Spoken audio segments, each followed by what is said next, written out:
Serikali imezindua programu ya miundombinu ya masoko, uongozaji thamani na huduma za kifedha vijijini itakayogharimu shilingi bilioni 350. Mpango huo utakaotekelezwa kwenye mikoa mbalimbali nchini katika kipindi cha miaka 7 umezinduliwa leo jijini Dar es Salaam na Waziri wa Nchi, Ofisi ya Waziri Mkuu anayeshughulikia sera, uratibu na bunge, William Lukuvi. Mwandishi wetu Dennis Mwasalanga ametuandalia taarifa ifuatayo. Maazimio ya mpango huo ni kuongeza huduma ya kifedha kwa wakulima, kuendeleza miundombinu ya masoko pamoja na kuongeza thamani za mazao.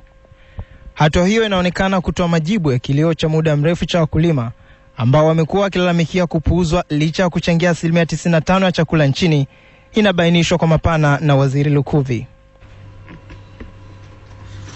Matarajio yangu kwamba tukio hili litakuwa na manufaa si kwa wasimamizi wa program tu, bali pia kwa wote mnaoshiriki na Watanzania kwa jumla.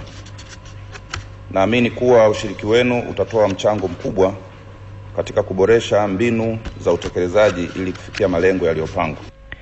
Waziri Lukuvi pia amewaagiza watekelezaji wa sera za maendeleo vijijini kwa kushirikiana na mamlaka ya hali ya hewa kutoa msukumo katika ajenda ya bima ya mazao kwa wakulima, hatua itakayowezesha kupata msaada kila wanapopata majanga. Bima ya mazao ni chombo kinachoweza kutumiwa na wazalishaji wa mazao ya kilimo.